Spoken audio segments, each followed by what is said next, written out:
I watched through the baby monitor as my wife walked into my aging father's room and whispered, "I hope you die soon. Your son needs to stop wasting time taking care of you. You're holding us back." My father was too weak to reply. I got angry and pretended I didn't know anything. Last night, she was outside my apartment, screaming at my window. The look on her face on the door cam was priceless. So I'm sitting here at 3 a.m. with a glass of whiskey trying to wrap my head around what I heard yesterday. My hands are still shaking when I think about it. Gonna try to get this all out because I honestly have no idea what to do next. Some background. My dad, Warren, 79, moved in with me and my wife, Megan, 35, about 8 months ago. I'm 37, been married to Megan for 6 years. Dad's got pretty advanced heart failure after a lifetime of working with his hands. Doctor says it could be weeks or months. Hard to tell with these things. Dad used to be this larger-than-life guy who could build anything. Now he needs help getting to the bathroom. It's been rough watching him deteriorate. We converted our home office into a bedroom for him on the main floor. Got one of those adjustable hospital beds and everything. At first, Megan seemed supportive. She even suggested we take him in rather than sending him to a facility. Said it was the right thing to do. But over the last few months, I've noticed her getting more distant, more irritated by little things, rolling her eyes when I mention needing to reschedule plans because Dad's having a bad day, making comments about how much time I spend with him. And I get it, man. It's not what she signed up for. Caregiving is hard. We're both stressed. We've got Arlene who comes in a few days a week to help out, but it's still a lot. Last week, Dad had a really bad episode. His oxygen dropped, and we almost had to call an ambulance. Scared the hell out of me. After that, I set up this baby monitor thing in his room. Just a simple video monitor so I could keep an eye on him from the living room or kitchen without constantly barging in and disturbing him. Nothing fancy, just gives me some peace of mind. Yesterday, around 2 p.m., I was in the garage fixing some shelves. Had my phone in my pocket with the monitor app run. Dad was napping, and Megan had just gotten home. I didn't think much of it until I heard her voice through the monitor. At first, I thought she was just checking on it, but then I heard what she was saying. My blood went cold, dude. She was standing over his bed, thinking he was asleep, telling him she hoped he'd die soon so I could stop wasting time taking care of him. Said he was holding us back. Said our lives had been on pause ever since he moved in. Said she was tired of playing nurse to an old man who couldn't even recognize when people were being fake nice to him. The worst part? My dad wasn't even fully asleep. I could see his eyes open slightly, but he was too weak to respond. Just lying there, having to listen to this woman, my wife, wish death on him. I almost stormed inside right then. Almost. But something in me just froze. I sat there in the garage staring at my phone screen, watching this person I thought I knew reveal who she really is. She left the room after about 2 minutes. Dad just closed his eyes again. I could see a tear roll down his cheek before he turned away from the camera. I don't think I've ever felt rage like that before in my life, but I didn't confront her. Instead, I saved the recording. Thank God the app has that feature, and went back to working on the shelves like nothing happened. Came in an hour later, kissed her hello, ate the dinner she made, watched some stupid show on Netflix. The whole time, I'm looking at the stranger across from me thinking, who are you? How long have you felt this way? Have you said these things to him before, when I wasn't listening? It's been nearly 36 hours now. I still haven't said anything. Last night I barely slept, just lay there next to her wondering how many other things This morning, I checked the monitor recordings from the past week, found 3 other instances of her going into his room when she thought no one was around, once telling him he was a burden, once complaining about the medical bills, even though his Medicare covers almost everything, and he's got savings he's using for the rest, and once just sighing loudly and adjusting his blankets with this look of disgust on her face. My dad never said anything back to her, not once, and he never told me, probably trying to protect me or avoid causing problems. I called my brother Christian this afternoon while Megan was out. He lives in Colorado, hasn't been able to visit much because of his kids and work. Told him everything. He was ready to drive out here and throw Megan out himself. I had to talk him down. The thing is, I don't know what to do. Part of me wants to confront her immediately, show her the videos, tell her to pack her bags and get the hell out of our house. But another part of me wants to be smarter about it. We've got a joint account. The house is in both our names. If I blow up right now without thinking things through, it could get ugly fast. And the last thing my dad needs is more stress and drama. Christian thinks I should talk to a lawyer first, get my ducks in a row before I do anything. He's probably right, but it's killing me to look at her and pretend I don't know what she said. Killing me to watch her fake smile when she brings Dad his medication. I keep thinking about the promises I made 6 years ago. For better or worse, in sickness and health. Guess those vows only applied to us, not to family members who need care. The worst part is remembering how she was the one who suggested he move in with us. Was that just for show? Did she think it would only be for a few weeks? Or was she hoping he'd go quickly? The thought makes me sick. Dad's noticed something's off. This evening he asked if everything was okay between Megan and me. I lied and said we were fine. just stressed with work stuff. He looked at me for a long time, then said, "You're a good son, Nelson. Don't ever let anyone tell you different." Almost lost it right then and there. Lorraine from next door stopped by today with some soup. She's been checking in regularly since Dad moved in. They've become friends, weirdly enough. She took one look at my face and asked what was wrong. I made up some excuse, but I'm pretty sure she didn't buy it. I've started looking at one-bedroom apartments nearby, just in case things go south fast. Somewhere Dad and I could go temporarily until I figure out next steps. The thought of uprooting him again breaks my heart, but staying here with her feels impossible. Tomorrow, I'm meeting with a lawyer during my lunch break, going to find out what my options are. I've already moved most of the recordings to a secure cloud storage and sent copies to Christian as backup. Part of me still can't believe this is happening. Like, how do you go from planning a future with someone to hearing them wish death on your father? How did I miss whatever resentment was building up in her? Was it always there? I've been extra attentive to Dad today, sat with him watching his favorite old Western, brought in his favorite meal from that diner down the street. He keeps giving me these looks like he knows something's up, but he's not pushing. I don't know what's going to happen next. All I know is that I can't unhear what she said, can't unsee the look on her face when she was standing over him, and I know I can't forgive it. So that's where I'm at. Sitting in my garage at 3 a.m., scrolling through divorce articles on my phone while my wife sleeps inside, trying to figure out how to protect my dad and myself from someone I thought I knew. Any advice would be welcome, especially from anyone who's dealt with something similar. Though TBH, I'm hoping not many of you have heard your spouse wish death on your parent. Update. First of all, thanks for all the messages and advice on my last post. Didn't expect it to blow up like that. I've been reading every comment and appreciate the support more than you know.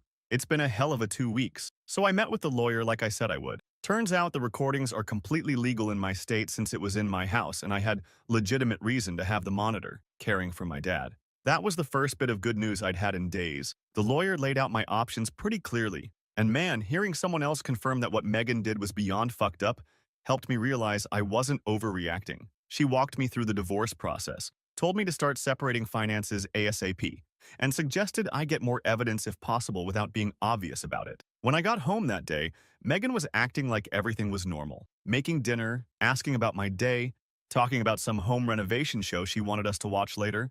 The whole time, I'm just nodding and thinking about the horrible stuff she said to my dad. The disconnect was surreal. That night, I checked the baby monitor recordings from when I was gone. Nothing. But it made me wonder if she was only doing this when she thought no one was listening. So I set up a few more cameras around the house. One in the living room hidden in a bookshelf, one in the kitchen stuck between some cookbooks. Paranoid? Maybe. But I needed to know what I was dealing with. Meanwhile, I started quietly getting my shit together. Opened a new bank account at a different bank. Transferred half our savings. Lawyer said this was important to do before filing anything. Ordered a new credit card. Gathered important documents like birth certificates, the deed to the house, insurance papers, basic divorce prep 101 stuff. The next revelation came when I was backing up some photos from our shared tablet. Found text conversations between Megan and her friend Carrie where she was complaining about my dad. Called him the walking corpse. Said she was tired of our house smelling like death and old man. Complained that I was spending too much time with him instead of focusing on her. The messages went back months, long before she started the baby monitor comments. One text from 3 weeks ago really got me. I married Nelson, not his dad. I didn't sign up to be a caregiver for a dying old man. He needs to choose, me or his father. I guess she made the choice pretty easy. Dad was having more good days than bad that week, which was a small blessing. I arranged for Arlene to come an extra day each week, told her privately what was happening, and she agreed to keep an eye out for any weird behavior from Megan. Arlene's been amazing through all this. She genuinely cares about my dad, brings him homemade food sometimes, sits and listens to his stories from when he was young. Then last Friday, I told Megan I needed to go out of town for work. Said I'd be gone from Saturday morning until Monday night. She immediately perked up. First time I'd seen her genuinely excited in weeks. Asked if Arlene could stay with Dad for the weekend so she could have some me time. I said sure, already knowing what my actual plan was. I packed a bag, made a show of getting ready to leave, kissed her goodbye Saturday morning, drove around the block, parked my car at Lorraine's house, she's in on the plan now too, and walked back through the woods behind our property. There's this small shed in the back corner that's got electricity. I set up camp there with my laptop connected to all the cameras. Felt like some low-budget surveillance operation, but it worked. Didn't have to wait long. About 2 hours after I left, Megan went into Dad's room. Arlene had stepped out to grab some groceries. Dad was awake, watching TV. The shit that came out of Megan's mouth, dude. I won't repeat all of it, but she basically told him she was counting the days until he was gone. Said she had big plans for that room once he was out. Said she was tired of playing nice. The whole time Dad just looked at her with this sad expression, like he wasn't even surprised. When she left, he just closed his eyes and lay there for a while. Didn't even keep watching his show, just stared at the ceiling. That broke me more than anything, she said. I kept watching through the day. She made a bunch of phone calls, friends, her sister, telling them how relieved she was to have a break from the death watch, laughing about how she finally had the house to herself, called one of her friends and said she was thinking about going through Dad's things to get a head start on clearing out his junk. Around 8 p.m., she started drinking wine. A lot of wine. Then she did something I didn't expect. She went back into Dad's room. By this point, Arlene was back and in the kitchen making his evening meal. Megan sat on the edge of Dad's bed and started talking to him in this fake, sweet voice, asking if he needed anything, if he was comfortable. Then she leaned in close and whispered something the camera didn't pick up, but Dad's face said it all. I'd seen enough. Texted Arlene to find a reason to go into Dad's room. She did, and Megan immediately backed off. Left the room like nothing happened. Sunday morning, I decided to end this. Had all the evidence I needed. Plus, I was getting tired of sleeping in a shed with spiders. I waited until Arlene arrived for the day, then walked in the front door like I'd just gotten home early. The look on Megan's face, pure shock mixed with something else. Guilt? Fear? Not sure. She recovered quickly, though, asked why I was back so early. I said the trip finished up faster than expected. We had this weird, normal morning. Breakfast, coffee, small talk. She had no idea what was coming. Around noon, I asked if we could talk. Sat her down in the living room. Started by asking how things had been with Dad while I was gone. She gave me this whole song and dance about how they'd had a nice time. Watched some movies together, how he seemed to be doing better. Then I pulled out my phone and played the video from yesterday. Her face, man. First confusion, then shock, then this cold, hard look I'd never seen before. She tried to explain it away, said I was misunderstanding, said she was just having a hard time and needed to vent. When that didn't work, she switched to anger. Started yelling that I had no right to record her, that I was invading her privacy. I just kept playing more clips. The baby monitor footage, the stuff from this weekend. With each video, she got more desperate, tried to turn it around on me, said I was neglecting her to take care of Dad, that any wife would feel the same way.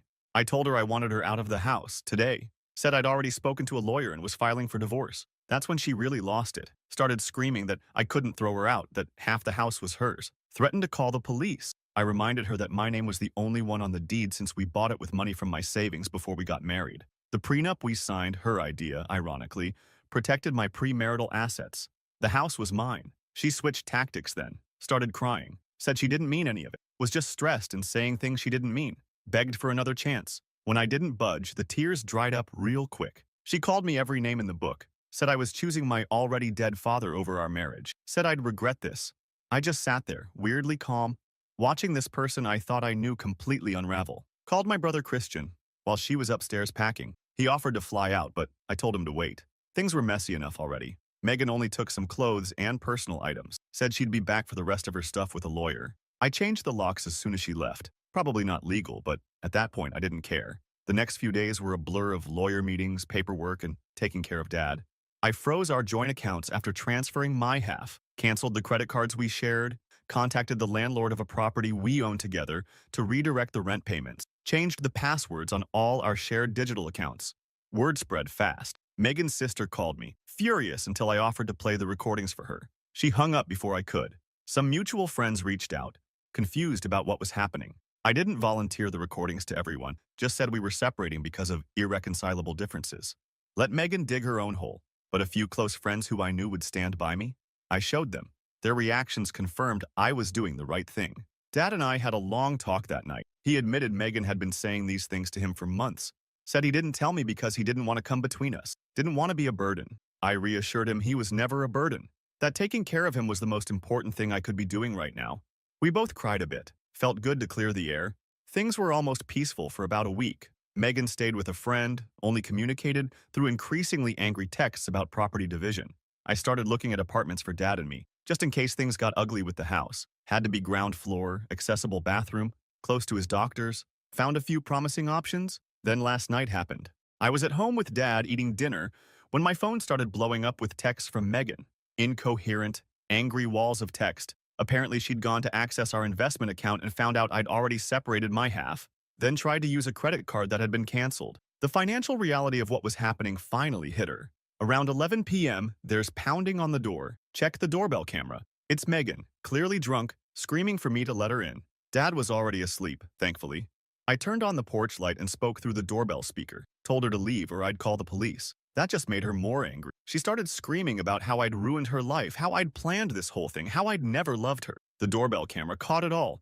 Her mascara running down her face, gesturing wildly, occasionally stopping to try the doorknob or pound on the door again. At one point, she pressed her face right up to the camera and just screamed. After about 20 minutes of this, one of the neighbors must have called the cops.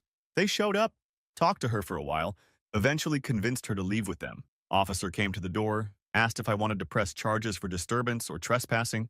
I declined, just asked for an incident report for my divorce file. So here we are.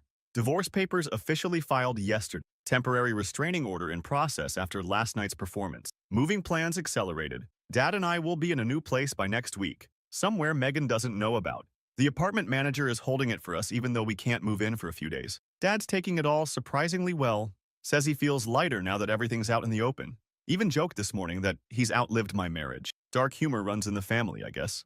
I'm not gonna lie, there are moments I miss the person I thought Megan was. 6 years is a long time, but then I remember her face when she stood over my dad's bed, and any doubt evaporates.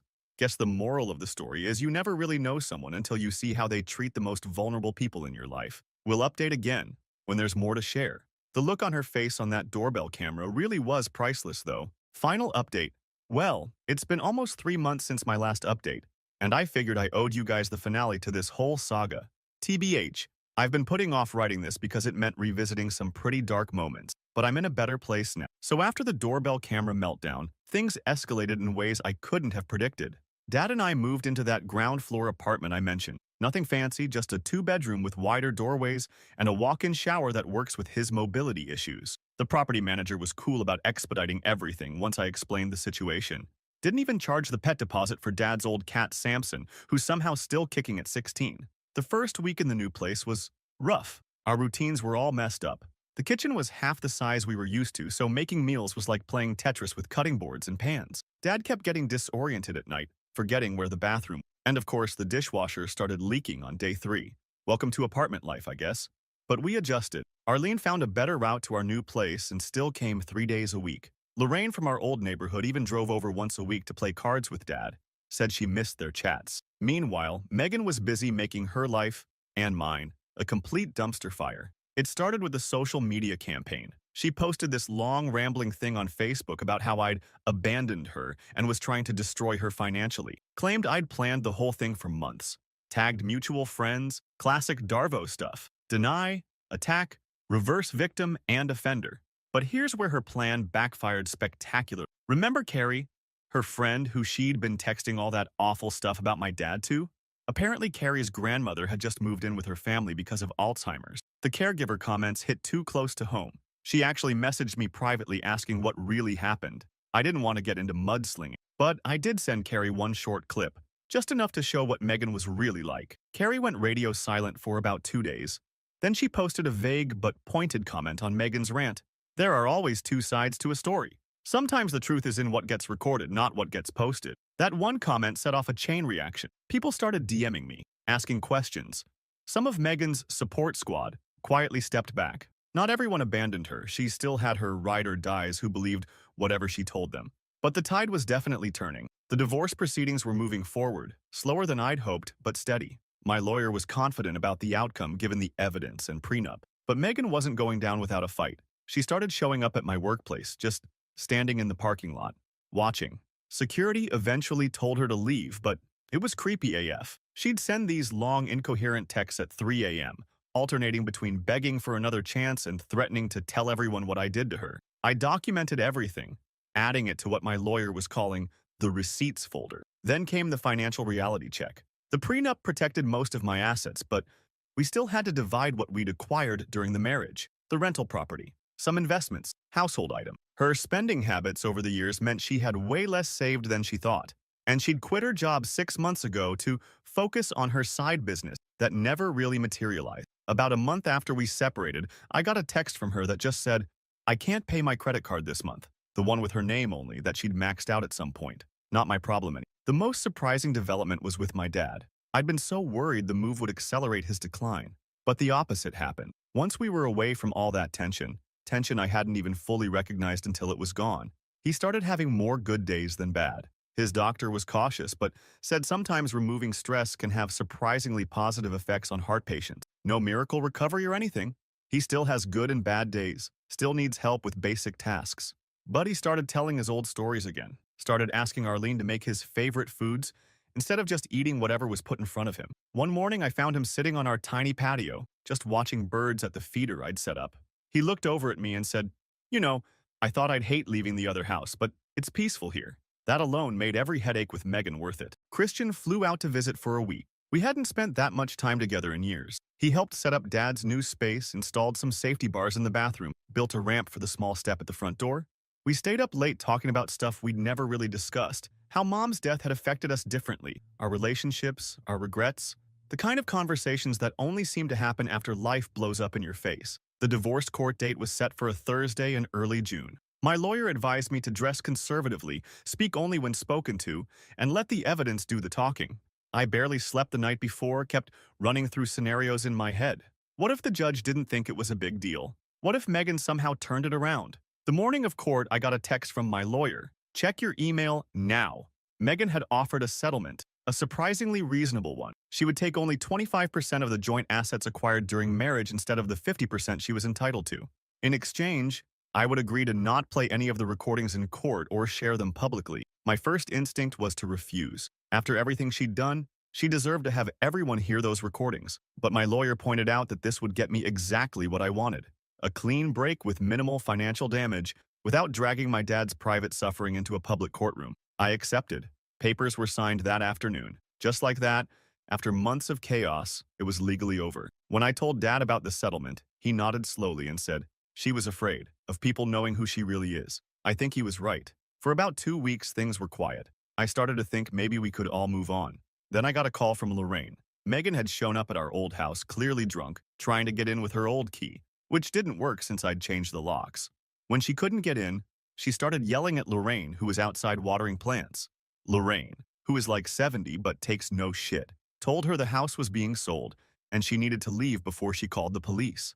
Megan apparently broke down crying right there in the front yard, told Lorraine her life was falling apart. She'd lost her friends, couldn't find a decent job, was staying on someone's couch. I felt a weird mix of satisfaction and pity hearing that. Like, she deserved consequences, but it was still sad to see someone implode like that.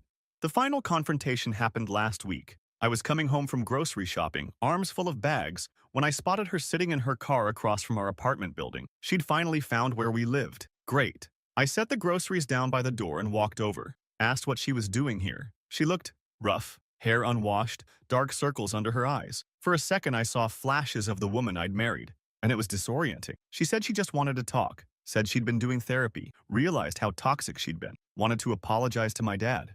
I told her that wasn't happening, that he was finally doing better without her negative energy around. She switched tactics then, saying she was struggling financially. Couldn't I help her out after 6 years together, just alone, until she got back on her feet?